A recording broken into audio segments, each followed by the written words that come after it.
And it just gets funnier. Let's bring out the reason why we're all here tonight. Grace Helbig, Mamrie Hart, and Hannah Hart. Big round of applause. What's up, Apple Store? Let's get right into it. I would just love to know very quickly the backstory of this movie. How did it come to be? Well, I was turning 30 when I started writing it, and I was having a blast embracing my age and, ready to have a party on my 30th. But a lot of people I knew didn't feel the same way. They weren't really celebrating it or going out of their way. They were silently dealing with all of their insecurities about turning 30. So that was kind of the jumping off place. And then Grace and I had recently we streamed a movie we used to do this thing called Home Buddies, and we watched Can't Hardly Wait. And we were like, party movies are so much fun, and there's so many of them that deal with parties in high school, but we're 30 almost. We still have house parties and fun, so we wanted to create that feeling, but at a decade later. Yep. And you accomplished it, I feel like. Definitely. Absolutely. So Grace and Mamrie, both of you come from very strong improv backgrounds, and Hannah, I've been on set with you before, and you're very quick on your feet. Yeah, I know. How closely did you guys stick to the script throughout filming? We stuck to the script exactly for the most part because Mamrie wrote the script and Mamrie would stand by the monitor and make sure none of her jokes got changed. They're going off script.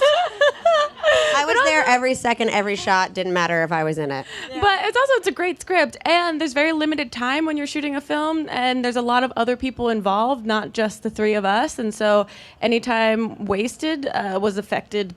Everyone was affected by that, so we tried to be as professional as possible. There were a few moments where things got improvised, like there's a whole dance fight sequence that happens, and that was just in between two different shots that were getting set up, and everyone was there, all the extras, and we just rolled on this dance sequence, and it's like one of my favorite moments in the movie. Yeah, no time was wasted, and that answers the second question. It was not real alcohol on set.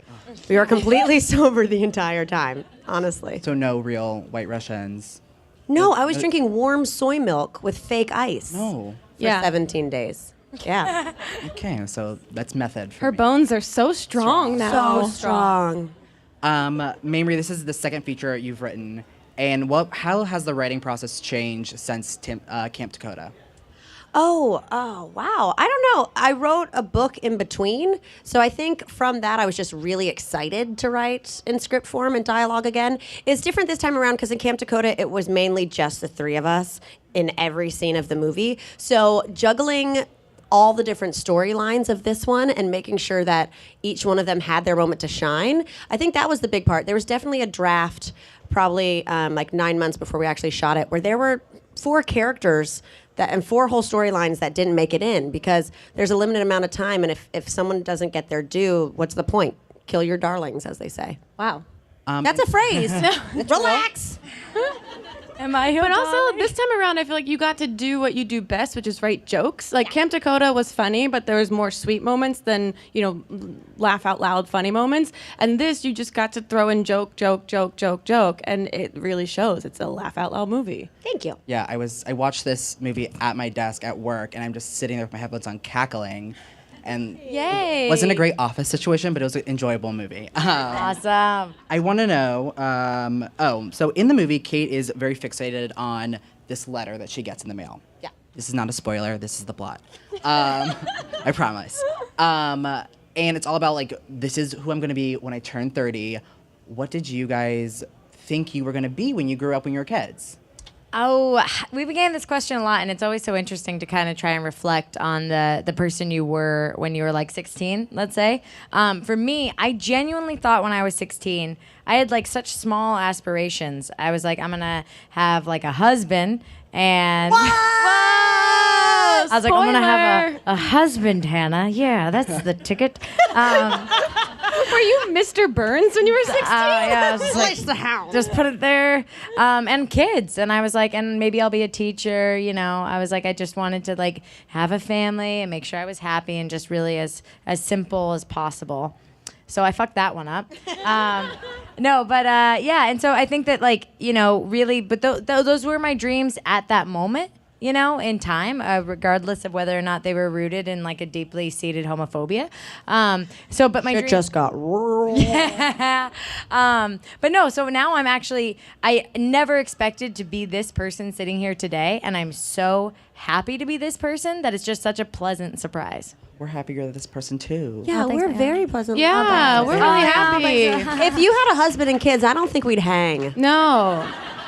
It'd be weird. For me, I always wanted to do the performing, so I'm getting to do what I always dreamed about doing, but I'm getting to do it in a cooler way because we're kind of in charge of our own destiny and the way we've built up YouTube. YouTube's opened the doors that would be a lot harder to open if I was just auditioning. And so I feel like I'm getting to live my dream, but I'm lucid dreaming. And so I'm actually getting to control my dreams. Wow. That's the first time I've said that, and that was really good. I think it was. I'm going to have to process that later. Okay. Wow. At 16, I didn't have real, tangible, concrete life goals. I mean, I knew that I wanted to move away from home at some point and not live in my parents' house. I love my parents very much, and their house is fine. But I wanted to move away, and I wanted to be creative. I didn't know exactly what. I didn't necessarily think I wanted to be a performer. I just knew I wanted to be creative.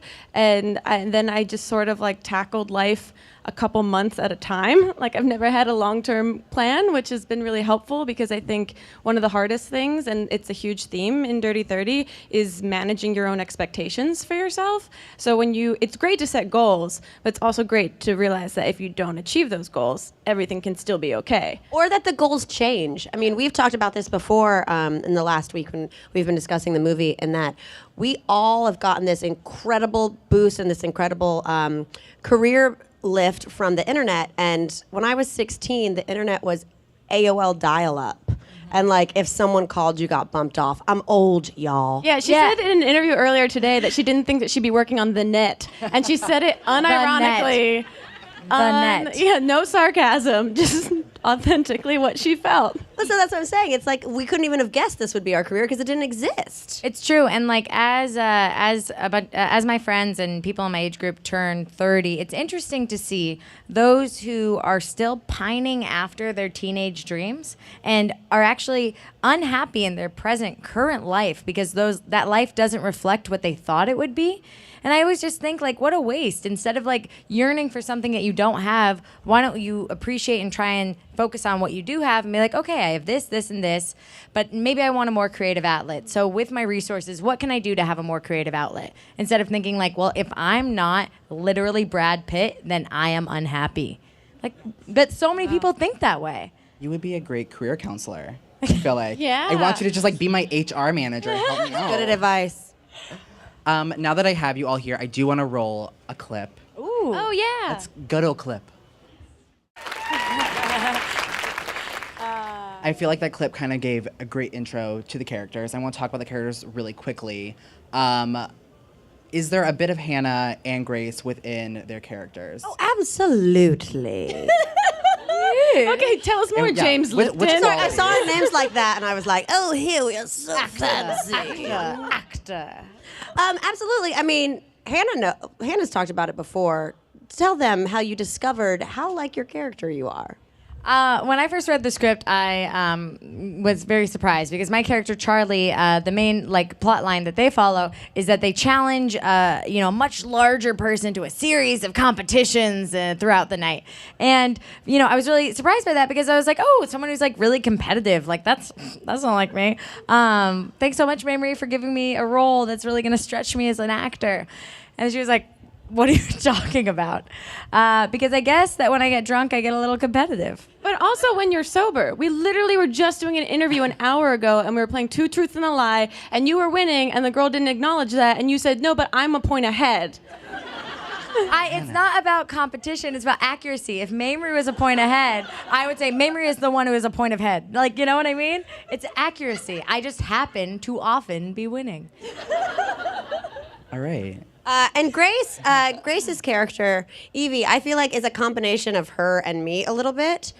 because she just gets so excited to throw this party, and she is just the #1 cheerleader in fun times. Yeah, she's way more, I think, extroverted than I am as a human being, so that's more like Mamrie. But I get excited about excitement and people having a good time and making sure people are having a good time. And so I think that's where Evie and I sort of get along. And also, like, Evie doesn't know how to pace herself at all, so that's also something, you know, I'm working on actively. We're all changing. Speaking of those like nice lower thirds, how do you guys feel about having actor under your name? I mean, I think it's super cool. For me, it's like, you know, I really have a huge respect for actors and that art form and that craft, because it's something that takes so much time, but then also so much vulnerability. I feel like people that are really, truly good at acting truly know themselves and how to tap into aspects of themselves that a lot of people don't even acknowledge exist. Yeah, I feel like my title should say actor in progress. Like, I'm not fully there. I've done some acting, and I get excited to get better every time we have a new project. And I think that was really, I felt really proud of myself and everyone in this performance, because I think from Camp Dakota, the movie that we made a couple years ago, it's a huge evolution for all of us and a huge like graduation of growth in that world. I agree. I mean, I think the more you do it, the better you get at it, which is why, I mean, like, you guys, I saw from Electra Woman Diner Girl, it was like you had this whole project in between, and it was like another growth step in acting. And then when we got to set at Dirty 30, I was just like, I'm blown away by their choices. There's some subtlety in what Hannah does on certain lines. Like when she's just like, oh, I get it, we're lying. Like all these little like moments in the movie where she's just like, just Great. that she adds that I think are so wonderful. That's so nice. She gave your Oscar speech right there. Yeah, exactly. So were there any other characters in the film that were kind of just taken from your real life? From real life, not so much. I mean, I think there's no one specifically in any of our real lives. there's definitely archetypes. Like we Yeah. said, we wanted this to be modeled off a traditional like high school party movie Yeah. set in adulthood. So there's definitely the bitch played by Right. Anna Akana, who Oh, is, she does such just a good such job. a non-bitch off Fantastic. camera. Just Oh, she's such so a great great. human. you know, you have your jock, you have your nerd that gets revenge. You have all those different archetypes that you'd have in any John Hughes Breakfast Club type of film, but what they would be doing in adulthood. Yeah, because I think it's really easy to kind of, classify cliques in high school, and then you think that those lines dissolve when you're an adult, and not completely. There's still a lot of that's really present in adulthood. But I will say that what I really love is that in those John Hughes movies, it's like the jock is still the jock, he's top of his game. But then in Dirty 30, you have what happens to that person, 12 years later after high school, which is something that the glory of Facebook shows us all. Like people that peak in high school, yikes, peak in high school. There's a lot of life after high school. Too much, almost. Wow, that was dark. Sorry about that. So behind the scenes, you guys are all executive producers on this film, just like Camp Dakota. Is that something that you guys are interested in doing more outside of Holy Trinity projects, or yeah?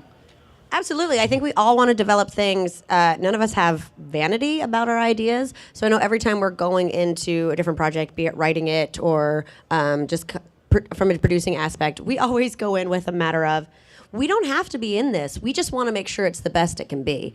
Yeah. So we definitely want to develop more because being in charge of every aspect and on-screen, writing, producing, you're going to churn out less things. And personally, I think I speak for all of us, is I have too many ideas to execute every job. Yeah. I think personally, like my agenda motivated by self-interest is that I just want to make more LGBT content, and I want to make stuff that where LGBT relationships or characters, the focus isn't their coming out story or isn't them realizing their sexuality or any of that stuff. It's just stories that are good stories. Oh, and this character happens to also be a gay person. Like, you know what I mean? Yeah, it's a real human being. Yeah, just a person, Which I think we accomplished in Dirty 30. Dirty 30 does a great job, Absolutely. but no spoilers. You guys are always putting out weekly content on YouTube. This movie, This week has been a of- rough week for me, to be totally honest. But you know, Snapchat, Instagram stories, whatever's next. What was like, you know, just focusing on one project and characters for, you know, however long we filmed for. There's no such thing as focusing on one project. Okay. Yeah, the other things don't quit. So it's when, you know, at any point in time, which when people are like, oh, you're being slack on YouTube or whatnot, like when we were doing Hey USA, the first season, and we're traveling and we're getting off a day where we whitewater rafted for 8 hours and rock climbed and was on camera for 12 hours. I was getting calls that we needed this tomorrow, the script. And then also the first manuscript of my book was due in 7 days. So like at any point, you're spinning multiple plates. They just are released at different times. And it's also just managing your own focus, being able to focus on one project for a certain period of time where your like full attention is required, and then being able to shift your focus to the other projects that you have that are still all on burners. It's like cooking, you know? Yeah, which I'm not good at. But just so you know, Grace actually is pretty good at cooking. Like I'm great at like really repressing stress. But like I always really one of the things I admire most about Grace is that you are, you know, you do just as much as we do, and you have so much stuff going on, and yet you are the most consistent with your uploads. Like, and I just respect that so much, because it's not that any of us are ever taking a break. None of us are ever being lazy. Like, I wish there was this like lackadaisical idea of myself that like, I'm not feeling like posting a video. No, it's just that we're so busy, and then somehow you do it. Yeah, I think I am fueled by fear of letting people down. I love guilt. Like, can I hate myself about this all day long? Sounds good. Those sound like ingredients to success, I feel like. Guilt and not letting people down. Yeah. I want you guys to talk about the best parties you've ever been to or ever thrown, because this is pretty freaking good. It's a good great party. Yeah. Mamrie's kind of master of party throwing. Yeah. I'm good at a theme.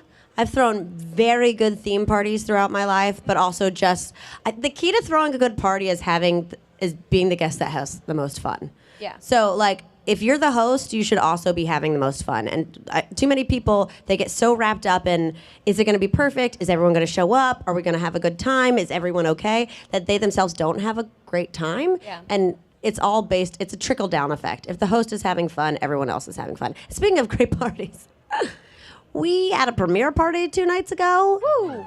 Dude. It crushed. It was crushed, amazing. It crushed so hard that Mamrie missed her flight to New York City the next morning. And then I got on the next flight in full makeup from the night before. She did. I like to send Bitmojis, and Mamrie likes to send exactly her face. I call them shitmojis. Yeah, she refuses to download Bitmoji, so it's just her face doing something crazy. It's just like a Miranda sings. Yeah. No, but it was incredible. We had it was wonderful. Lionsgate threw an incredible premiere party, and I just hope that everybody had so much fun, because we had so many of other digital creators and like our friends come out and support the movie, which was something that was so wonderful, because we know how busy they are. Yeah, and they're also in the movie. And even ones who weren't, like Colleen. Yeah, and totally. Yeah. But that's another thing, is we have so many great, talented other content creators who are in the movie, and they're so good. Yeah, they're so good. Speaking of Lionsgate, what was it like having just that iconic opening at the beginning of your film? I feel like that's pretty freaking exciting. Yeah, it's super exciting. It's super exciting to see like a big logo that you're so familiar with. You know, it's like dun, dun, dun, or whatever their song is. Yeah, you know, I and you're feel just like it's like when you walk into a party with like the most attractive person on earth, and you're like, "This is who I'm with." Everyone, back up. I'm so glad I get to make you feel that way. Thank you, Mamrie, for being that for me. Yeah, no, it was just cold chills on cold chills. Like one of those moments on Tuesday, we had the premiere, and then when we walked into the party before everyone got there, and seeing that all the things you're thinking of, they come into fruition and they're executed, I started crying. Oh, there was a man covered in Tostino's pizza rolls in the front, and Mamrie had to pause next to him to cry start about how weeping. beautiful it was at the party. It was a great moment. Everything you ever wanted. Sounds like a dream. Yeah. I want to take us to the next clip, which gives us a little bit more insight into the characters' personalities. Great. Cool. What happens next? I know. Every time we watch anything from the movie, I'm like, I want to watch the movie. The whole movie, please. Yeah. Well, luckily, it is released tomorrow on iTunes. It's released tonight at midnight. At midnight. tonight at midnight. Yeah. So if you guys go home and you pre-order it and start downloading it now, it'll play directly at midnight. You don't have to wait. Yeah, it's so good. Yeah. That sounded like our goth girl group. Tonight at midnight. I love good coven, so. We're gonna take it to you. Oh, I just threw some water. We're gonna take it to you guys with some fan questions. Hi, I'm nervous. Hi. That's a beautiful name. Is that a family name? God, we're nerds. No, my name's Tatiana. First of all, happy birthday. Thank you. Happy birthday, baby! Second off, I wanted to know, second of all, congratulations to all of you and all your projects that you've ever done. You all do very amazing. I followed you for a few years. It's been a great ride so far. I wanted to know, what do you say to people who tell you that you're wasting your time doing YouTube when you have all these other things going on and you're expanding your horizons and stuff like that? Like, what do you say to people who say, oh, you still do that YouTube thing? Like, or to people who say, oh, it's not a real job and things like that? Like, what do you say? Show me the receipts. No, just To people that think YouTube isn't a real job or wonder why we spend our time doing it, I feel just kind of embarrassed for them having that point of view, because to myself and for you guys, I believe it's really a special thing that we've stumbled into. It was truly a hobby, something that we all just authentically enjoyed, that happened to become a job, which is, the best thing you could ever ask for with a job, to be something you actually enjoy doing. That doesn't happen for everyone. So Hannah has this amazing quote that she said years and years ago on this panel that we were at, that, dance with the one that brought you. And if YouTube's the one that brought you to the dance, you'd be a real jerk to just start dancing with, like, ABC. Yeah, and it's like, you dance with other people, but you always dance with the Give one that them a brought you. spin. Yeah, give them a spin around the block. But honestly, the thing is that it's still fun. It's still a hobby. It's fun to make videos. I love it every time. And I think that thinking of it like as my job, like when I really get in my head about obligation, like, oh my God, I have to post 2 videos a week, and I get all like in my head about it. I'm like, wait, you like to make videos, Hannah, Right. So that's when people are saying like, why do you still do that? I'd be like, because I like it. Hi, my name's Matt. Hi, Matt. Great sneakers. Why, thanks. And I've been a huge fan of you guys for so many years. Grace, even since the Grace and Michelle days. Wow, vintage. Right? Wow. Oh. Just kidding. A little bit. I just wanted to know if you guys had a favorite food or snack from craft services on the movie. Oh, yeah, baby. Oh, At 11 a.m. every day was dip time. And he would create a new dip. Sometimes there were some different flavored hummuses. Yep. Sometimes there was mahamar, which We is fell in love with this craft service guy at much. Camp Dakota. And then when we found out that he would also be on the set for Dirty 30, it was like, oh, thank God. yeah. And then, like a week into shooting, he got a whiteboard, so he would write what the dips of the day were going to be on the whiteboard, so we had something to look forward to, because there were 2 dips, one in the morning, one in the afternoon. Sorry, it we're doesn't very take passionate. a lot for. We love dips. We love So dips. excited. Oh, so excited. Oh, it was so good. Thank you guys. Thank you. got it. Thanks. What's the most memorable thing that's happened to you in New York? Like, what's your best New York City story? Whoa. Wow. Well, we both lived here. I lived here 8 years.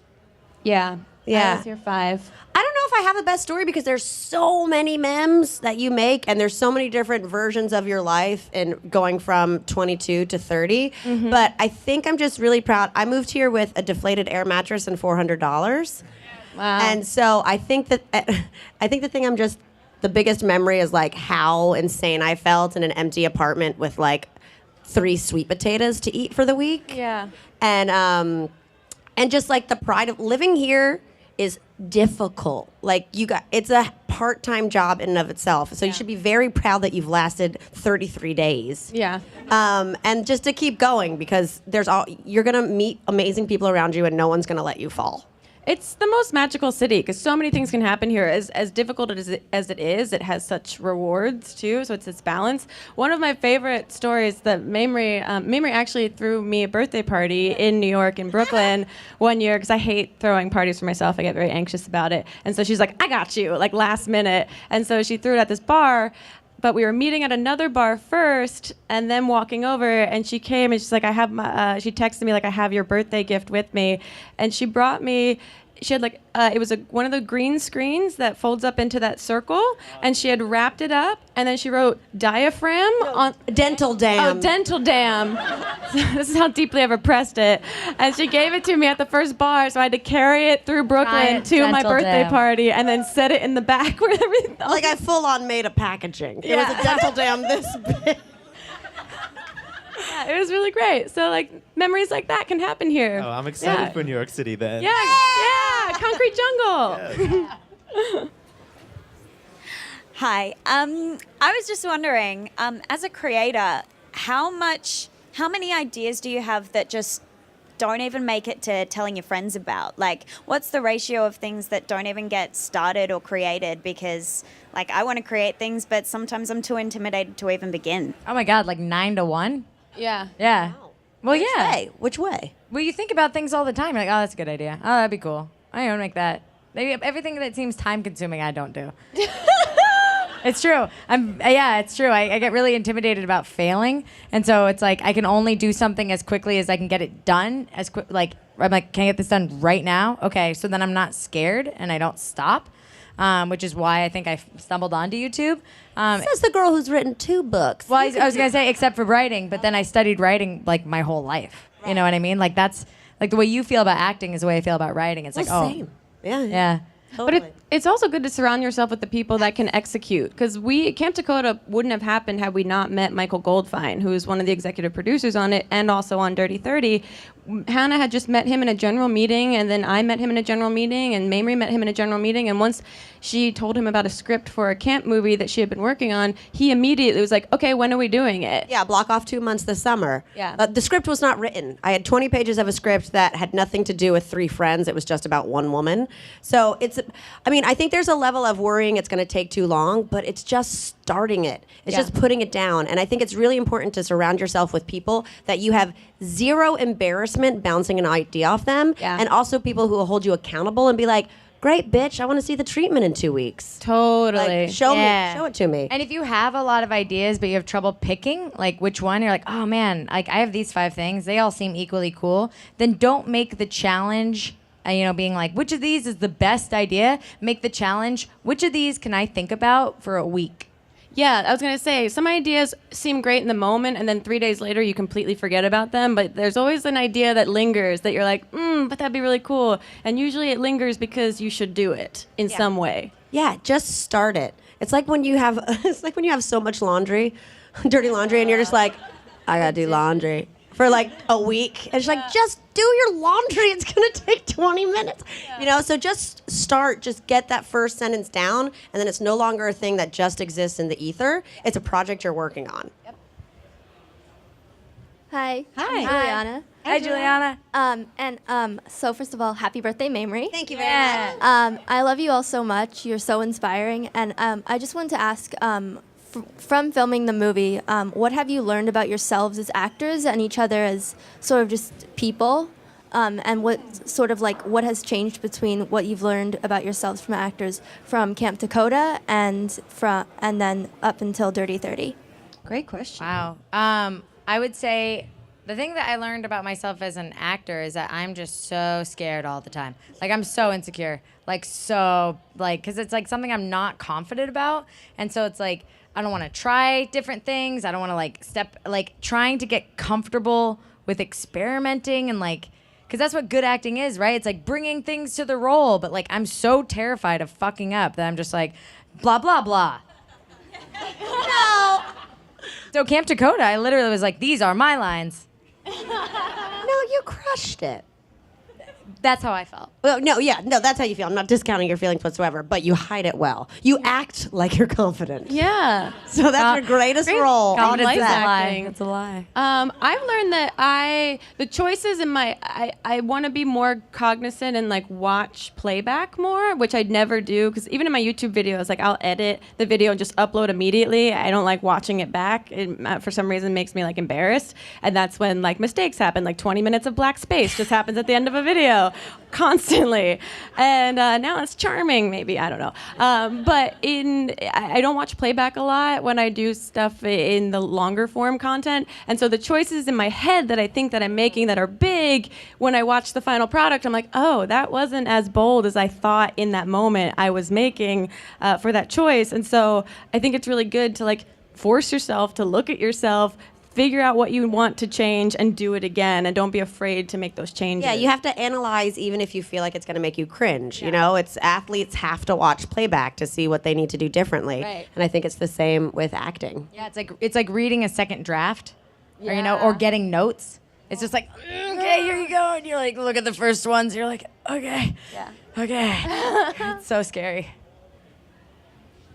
I wanted to ask, was there anything that you took away from doing Camp Dakota that you felt was like a learning experience? I don't want to use the word failure, but anything that was like, wow, we should never, ever do that again.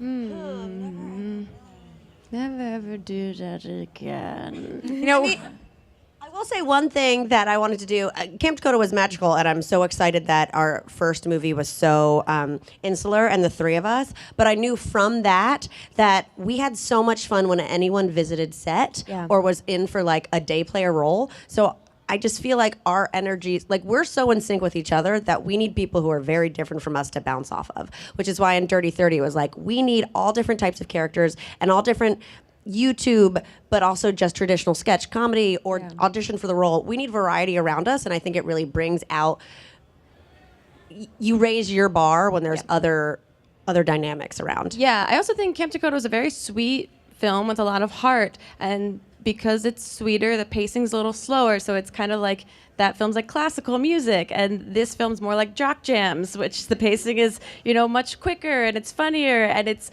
in your face, and it's joke, joke, joke, and character, character, character. There's moments where it slows down, like jock jams always have that build up, and then the beat drops. So You gotta catch your breath. right? There's those sweet moments. So I was really excited once, we did Camp Dakota to try to do the thing that we love, which is comedy, just like pure comedy. Yeah. I also learned to get the same crafty for dip day. Yeah, dips, dem dips, dough. Oh my God, hi guys. Hi. I love you guys way too much, but anyway, happy birthday, Mamrie.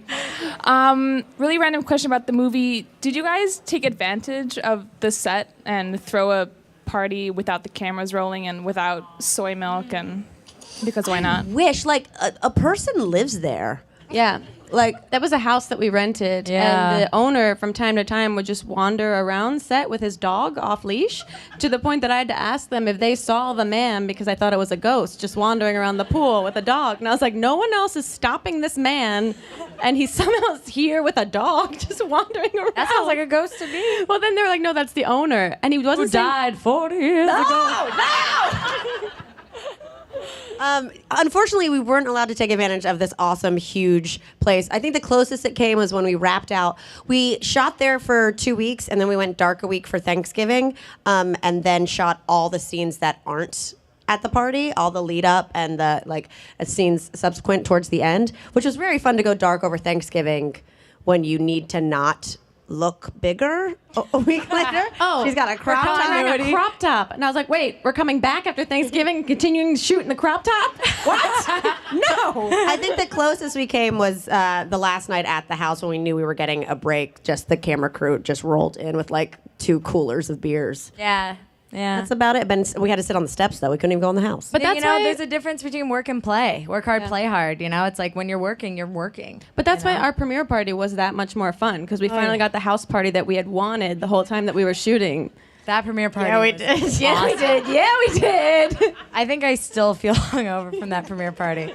Like, I remember I saw Grace and Diane at the airport, and Grace was like, Mamrie, and I was like, I don't know, I've been calling her, because we are trying to get on the plane, and I was just like, I feel crazy. Like, I don't know where I am right now. Yeah.